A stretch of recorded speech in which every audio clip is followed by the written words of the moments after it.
Hey guys, it's Darin here, and I just wanted to let you know that the Oscar nominations are tomorrow morning. They come out at some ungodly hour at like 5:32 a.m. I think it's 8:32 a.m. on the East Coast of New York. I don't know why it's 32. I really don't understand that, and I also don't understand why they feel the need to do it at 5:30 in the morning. I get that in New York it's 8:30, but still, I would just as soon do it at noon their time, which is 9 this time, so it's morning for us and lunchtime for them, as opposed to early morning for them. And like, I mean, I know some people get up at 5:30 a.m., but I do not. But anyways, I just wanted to give you my final Oscar predictions for this year's films for 2018. Again, these are my predictions for what I think what will happen at the nominations tomorrow. My personal nominations for the for the movies that came out in 2017, I will be doing in an upcoming video. But these are the ones that will get nominations, I believe. So it doesn't matter if I liked them or not, which I like the majority of the films here. But it doesn't matter if I like them or not. This is about what I think will happen. So jumping right into it, for Best Picture, I believe that Three Billboards, The Shape of Water, Lady Bird, Dunkirk, and Get Out. I think those would be the five films if we still just did the five films nominated for Best Picture, like for the decades and decades that we've done it. But ever since 2009, I believe, when they switched it to 10, now there's going to be more. But if there was just five, I believe those would be the five: Three Billboards, The Shape of Water, Lady Bird, Dunkirk, and Get Out. Then I believe that The Post will be on there. I believe that Call Me By Your Name will be on there. I believe that The Florida Project will be on there. And I believe that The Big Sick will be... I'm predicting 9 films. I know we've always gotten about 8 or 9. I'm going to say we get 9 films. We might get 8. From what I understand, even though I would love it if we could, like we meaning as a group of film lovers, if we could enjoy having 10 films get nominated for Best Picture. But from what I understand, it's basically mathematically impossible because of the way they do it, the Academy voters. So I think we should all just let it rest that we're ever going to get 10 nominations, because literally... I don't think that's ever going to happen. So anyway, so it's either going to be 8 or 9, but I'm predicting 9. The Post, I know, has not been getting a lot of awards buzz. It was received very, very well by critics, and I thought it was very good as well. But in regards to awards buzz, it's kind of been shut out a lot of the things. But I think that it's going to get a Best Picture nomination because the story is so timely. It is directed by Steven Spielberg and stars Meryl Streep and Tom Hanks, and I feel like if for nothing else, they'll want to give it a nomination for Best Picture because it's just their way of going, yeah, it's good, great, moving on. I do believe that Call Me By Your Name is definitely get in there. I don't think I can see that getting left off unless something weird happened. The Florida Project is a film that I loved, but it was just outside of my top 10 of 2017. It was in my honorable mentions, so my top 25. And I know it's such a small film and like almost no one has seen it, but the passionate people that love it, like myself, really love it. And I think that for the Academy, I think this might be that one very small independent film that they will want to honor. I really, really hope so, but there's a chance it might get let off, but I'm predicting The Florida Project gets in there. And The Big Sick, I thought was a fantastic comedy, one of the best romantic comedies, if you could call it that, in like years and years and years. But then again, most romantic comedies suck ass, so I'm not really surprised that it's was so great. But anyways, I do believe The Big Sick is going to get in there. The only upsets that I could see happening is, again, The Florida Project might not get in there, or The Big Sick. I think those are the only 2 films that might not make it. And if they don't, I believe that it will be I, Tonya, which is also a film that I thought was excellent. That I would love it if it got in, and if it didn't get in, and The Big Sick and The Florida Project got in, I would also be fine with it. But if one of those 2 get let off, I believe that I, Tonya will be let in. So that's what I have for Best Picture. There's obviously other films that I would love it if it got nominated, like The Disaster Artist. I think that's one of the best films of the year. Blade Runner 2049, I still think is the best film of the year. I think it's a masterpiece. I think it's unbelievable, but the Academy doesn't like weird science fiction movies. So Mother is that film that you're either like, holy shit, it's a fucking masterpiece, or gosh darn it, I never want to see that movie again. I personally love the film. I don't think it's a masterpiece, but I thought it was excellent. And there were parts in that movie where I was like it was crazy. But Anyways, I do believe that is going to that will not get in, but I would love it if it did get in. Logan or Wonder Woman, those are both fantastic comic book movies. Yes, Wonder Woman had a little bit of a weaker third act, although I think that it was not that bad because I was very much invested in the characters. And so for me, while it was something that we had seen before in third act of comic book films, I was much more invested than 90% of the other times it had happened. So I actually didn't mind it. But both Wonder Woman and especially Logan are fantastic comic book movies that are not going to get nominated. I don't think so. Wonder Woman might have a shot if honestly enough of the Academy voters just say, guys, we got to give it to it because like it's such like, you know, it's a timely event and all that. And I would love it if it happened. I don't see it happening. Logan, the only shot that it has as for a nomination is a future one that I'm going to talk about. But yeah, it's I don't think Wonder Woman or Logan has a shot. The Last Jedi, I'm siding with the critics on this one, guys. I thought it was a fantastic film and the best Star Wars movie since the Empire Strikes Back. Now, obviously, it's not as good as The Empire Strikes Back, but The Empire Strikes Back and the original Star Wars are two of the greatest motion pictures ever made. So I don't like it when people are like, well, it's not as good as the original two. I'm like, yeah, no shit. Of course it's not as good as the original two. But as much as I really like Return of the Jedi, the third film, I think it's better than that, a little bit better than that. And as much as I really liked The Force Awakens, I also think it's a little bit better than that. And it's definitely better than all the prequels, even though I do really like, Revenge of the Sith. Even though I do really like Revenge of the Sith, I think it's much better than that. But anyways, we're going to speed through the rest of these. I know it's getting a bit long, so just to let you know, this video is going to be a little bit longer. So if you want to grab some popcorn or whatever, that's fine. It's not going to be that long because for the rest of these, I'm going to try to just say it and say a few tidbits and then move on. But for the best pictures, I really wanted to show you which movies and like talk about them a bit. And then the last one for Best Picture that I wish was going to get nominated is Phantom Thread. Now, I haven't seen Phantom Thread yet, so I know it might seem like I'm jumping the gun, but number one, I am a huge Paul Thomas Anderson fan. I am a huge Daniel Day-Lewis fan, and everything that what I've been hearing about Phantom Thread is that it's, like, incredible in every way. Unfortunately, it's a movie that literally is still not out where I am here in Victoria. And it's so limited release, and it's such a, not weird in the way that Mother is weird, but it's such a strange, unique film from what I've heard, unique romance film, that it's one of those especially niche films for people to enjoy and appreciate. So it's not going to get nominated, but from what I've heard, it's absolutely one of the best films of the year, and I wish it could get nominated because I think Paul Thomas Anderson is in the top, like, 3 filmmakers working today. It's just that he only makes a movie once every, like, 6 years. So, but anyways, okay, so that's so again, just to recap, for Best Picture, I have 3 Billboards, The Shape of Water, Lady Bird, Dunkirk, The Post, Get Out, Call Me By Your Name, The Florida Project, and The Big Sick. And if the last 2 maybe don't get in there, then I would say I, Tonya bumps it out. So for Best Director, I have Christopher Nolan for Dunkirk. If there is for some weird reason that he actually gets snubbed again, I'm not going to do the thing where I say, oh, I'm going to boycott the Oscars, because I don't really care that much about the Oscars anyways. Like, in regards to, if the Oscars does something that's stupid, okay, in the moment, I may be like, no, how can you do that? But in the long run, it's like what George Clooney has said before, people don't remember Oscars, they remember films, which is very, very true. So, sure, it is still going to be ridiculous, and it's going to make me want to, like, you know, frickin' trash at the wall, but it's still not going to be terrible, because it's like, okay, well, then he's going to get a nomination another time, or maybe he never will. Maybe he's going to be one of those amazing directors that never gets a nomination because I don't even know why. I'm not sure why he's never gotten a nomination, but unless they really screw him over, I think Christopher Nolan is getting a nomination for Dunkirk, which is my second favorite movie of the year and the only other 5-star film I've given so far. I think it's a masterpiece. Guillermo del Toro is getting one for The Shape of Water, which I've heard. I haven't seen it yet, but I heard it's amazing. Greta Gerwig is getting one for Lady Bird, which I thought was a great movie. I don't know if I would give her director, but at the same time, her directing was definitely very strong.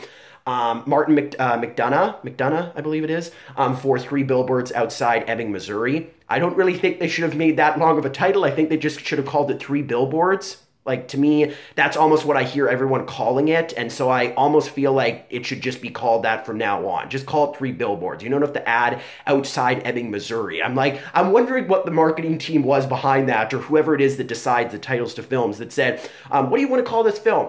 Three Billboards. Great. No, no, no, no. Hold on. Outside Ebbing, Missouri. Okay, dude, sure, why not? But anyways, that's going to get a nomination. Again, I haven't seen that movie yet because it hasn't come to Victoria, but I hear it's unbelievable. That and Phantom Thread are the two films that are vying for my possible third five-star film this year. Because again, I've given one to Blade Runner and Dunkirk. But we shall see. But that he's going to get a nomination, and then I'm still saying.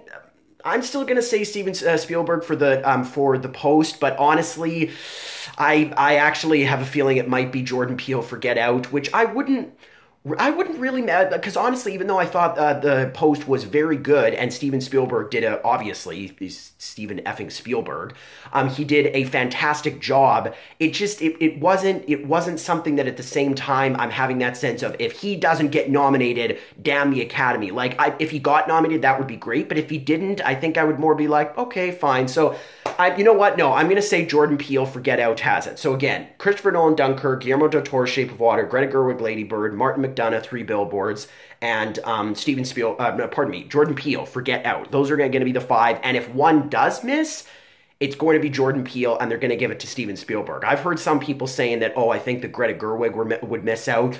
I would be really surprised if she missed out, not with all of the anticipation and build-up that Lady Bird has been getting.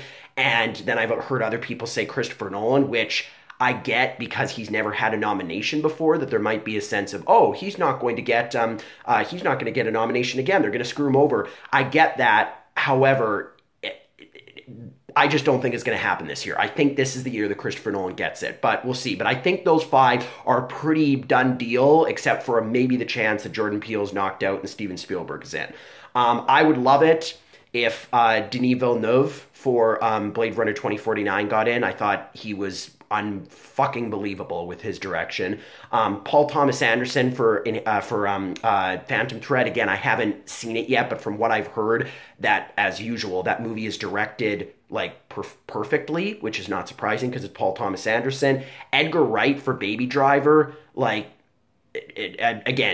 For my nominations, I will be telling you, but I think he deserves it because of other things. And then Rian Johnson for Star Wars The Last Jedi. I thought it was like possibly the best directed Star Wars film ever, even though I think the films overall are better, the original Star Wars and The Empire Strikes Back. I think that it might be the best directed Star Wars film ever. So I think Rian Johnson deserves it. But anyways, the five that I have is Nolan, Del Toro, Gerwig, McDonagh, and Spielberg.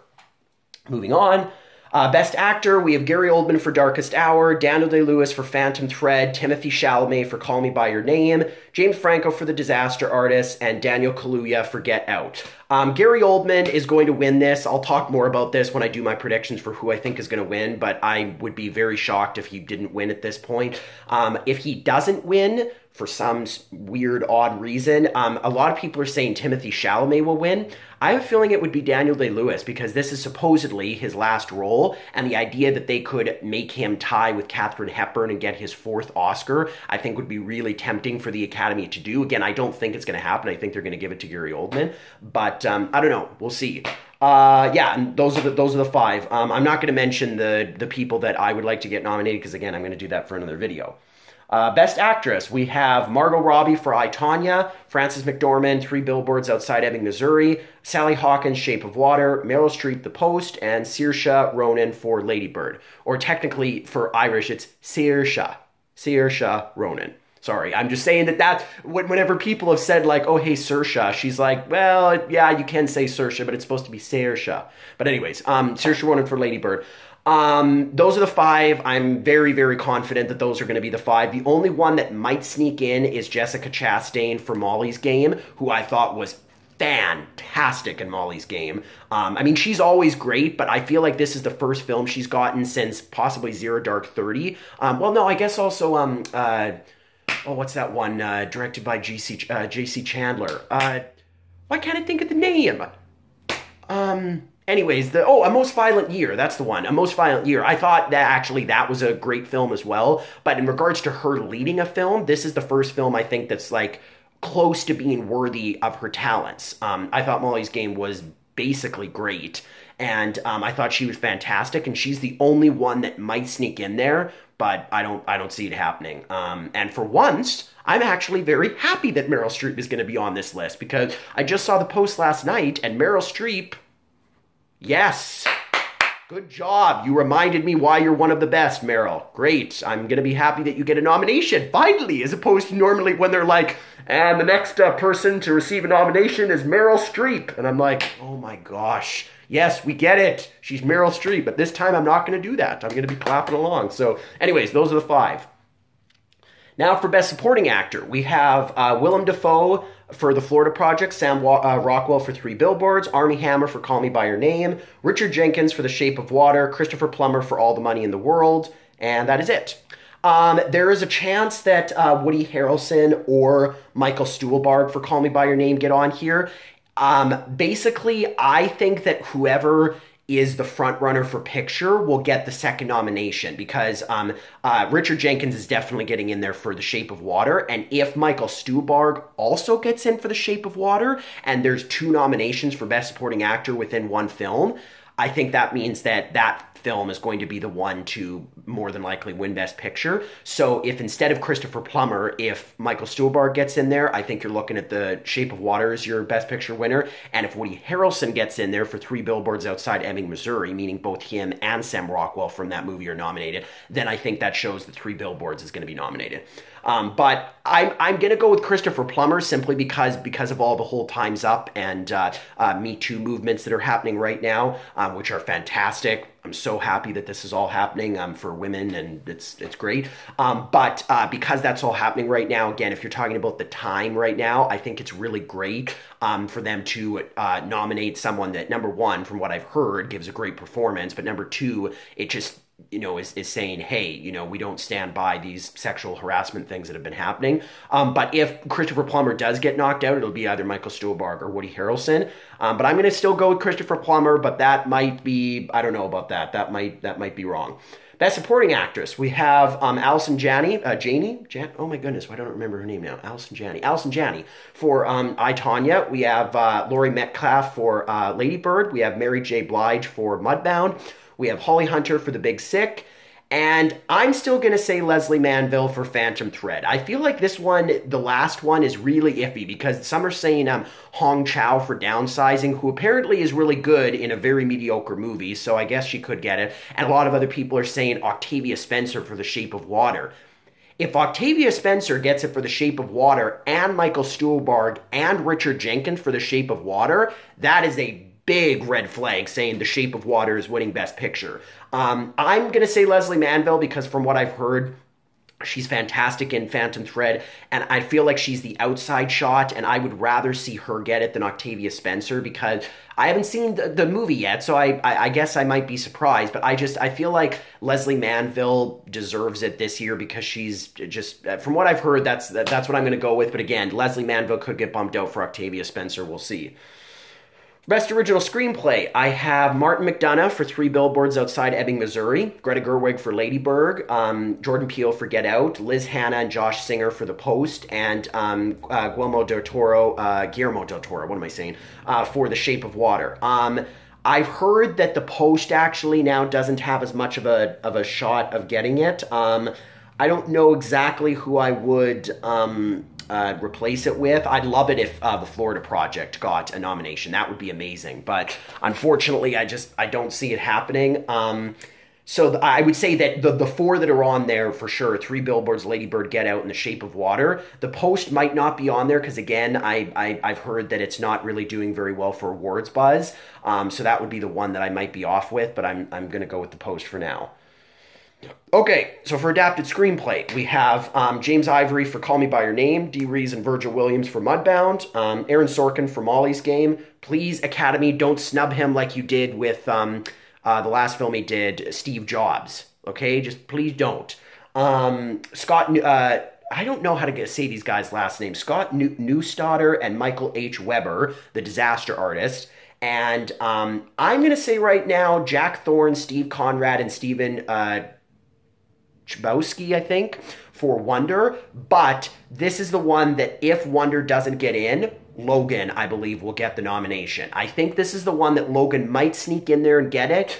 I'm not going to say it right now just because I'm still really hesitant on saying that Logan's going to get any nominations, but if it does, this would be the one that it got. If it happens, I'll be thrilled, but for right now, again, and Call Me by Your Name, Mudbound, Molly's Game, and The Disaster Artist are locked. They're not going anywhere. But Wonder and Logan are the two I think that are fighting, but I still think it's going to go to Wonder, but hopefully Logan. We'll see.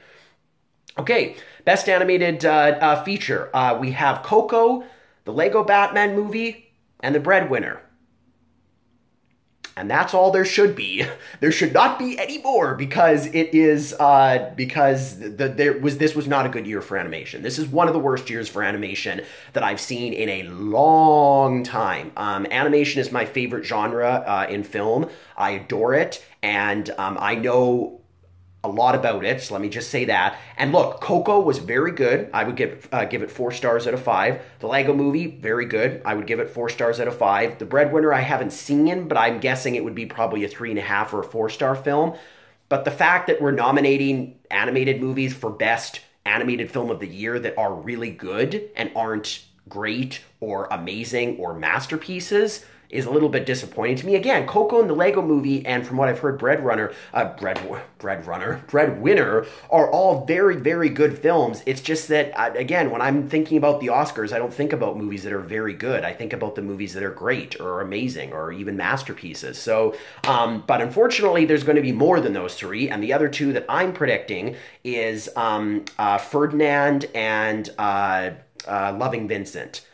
I haven't seen either of those, but they've gotten very mediocre reviews, and from what I've heard, they're fine, like, diverting child entertainment that you can take your kids to and enjoy, but they're nothing that screams best animated film of the year, but it's slim pickings. I actually would love it. I haven't seen them yet, but I'd love it if these more, like, foreign language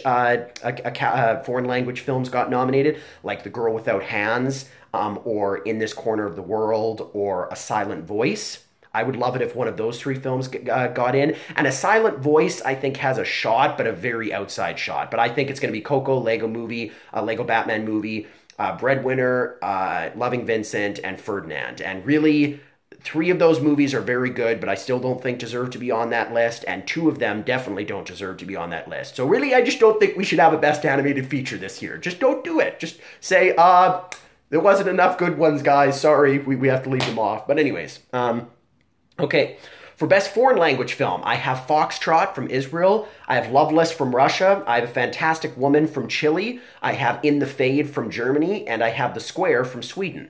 I have seen none of those films. The only reason I'm choosing them is because that is the ones that people have been talking about, and from what I've been keeping up with, those are the ones that most prognosticators say it's going to happen, but I have no idea. Maybe not. We'll see. For Best Cinematography, I have Roger Deakins for Blade Runner 2049, Dan Laustin for The Shape of Water, Hoyt van Hoytema for Dunkirk. I can't pronounce the guy's name that did Call Me By Your Name, but whoever the guy is, that's who's going to get in. And Bruno Del Bono for Darkest Hour. Those are the 5 that I think are going to get in. There's a possibility that someone else sneaks in there for some other ones, but unfortunately, I think those are going to be I would give cinematography to War for the Planet of the Apes, Michael Saracen, or Bill Pope for Baby Driver. I think both of those were fantastically shot, but this is what I think is going to happen, so that's what I'm going for there. Okay, for Best Film Editing, we're chugging along here, guys. We have, for film editing, we have Lee Smith for Dunkirk, Sidney Wolinski for The Shape of Water, I believe is how you pronounce it. Gregory Plotkin for Get Out. Joe Walker for Blade Runner 2049. And John Gregory for 3 Billboards Outside Ebbing, Missouri. I really want Baby Driver to get a nomination. That movie is one of the best edited films I've seen in years. It was astounding, the editing in that film.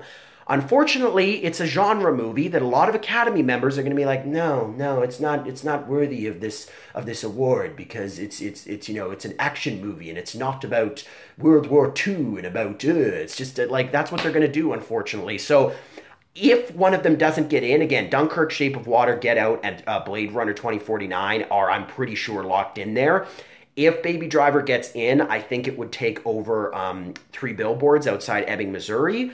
But again, I'm going to say that Three Billboards gets in and leaves Baby Driver off the list, which that will be one of the ones that when I do my live reaction tomorrow morning that I will be furious over because while those are all great picks, Baby Driver should win best editing of the year. It was unbelievable. It was astounding. But I hope Baby Driver again gets in, but I'm not going to predict that right now because I've been proven wrong too many times.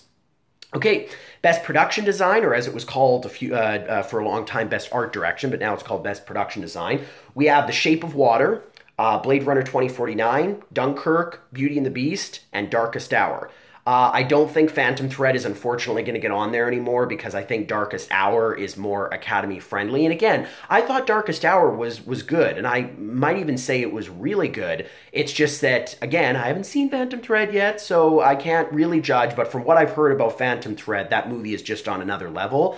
And so I would love it if Phantom Thread bumped Darkest Hour out and got the nomination, but I'm predicting that literally it's going to get for Daniel Day-Lewis and maybe like one other award. So if it gets it again, this will be one that if it does get it tomorrow morning, I'll be thrilled. But if Darkest Hour gets it, it's not that Darkest Hour didn't have good production design, and you can even maybe say great. It's just that it was more of what we've seen. It was great, but it was the same old, whereas Phantom Thread, from what I've again heard, the way that the production is done in that film was just astounding. But I'm going to go with Darkest Hour for the 5th slot. Okay, for Best Costume Design, normally this is basically the same, so it's just a little bit different because Dunkirk isn't on here. But we have Beauty and the Beast, Greatest Showman, The Shape of Water, Darkest Hour, and Phantom Thread. I do believe Phantom Thread is going to get a nomination because it's all about, like, actually a seamstress in the 1950s. It's about a dressmaker in the 1950s, so I'm pretty sure costumes are going to get a nomination. So again, I'm only predicting that Daniel Day-Lewis and Best Costume Design are nominations for Phantom Thread, unfortunately. Yeah, so what are the ones that carry over? Shape of Water does. Oh, Blade Runner also doesn't. So Blade Runner and Dunkirk won't carry over, but that's because there's not the way they're dressed in Blade Runner and Dunkirk was fine, but there's not anything because it's not anything special. So that I'm fine with. But yeah, so for costume design, it would be Beauty and the Beast, Phantom Thread, The Greatest Showman, Darkest Hour, and The Shape of Water. Okay. Best Original Score. As a music graduate, I am very excited about this one. We have Hans Zimmer for Dunkirk. I mean, it's Hans Zimmer. He was amazing. Alexandre Desplat for The Shape of Water. Fan-frickin-tastic score. I just listened to it again last night, and I was like, oh my god. Like, I always thought that it's hard to pronounce his name because, I'm not French, but I always thought that Alexandre Desplat was a great, was a really, really good composer. And then in the last, 3 or 4 years, I'm starting to go, yeah, no, this guy is one of the best. This guy is amazing. And I know now he's starting to be one of those composers that just gets nominated for, everything he does. But again, if the shoe fits, it's a fantastic score. It's honestly one of his best that I've heard in many years. I listened to the opening track, and I felt like I was being transported into a fairy tale. I'm serious. I listened to the first minute, and I was like,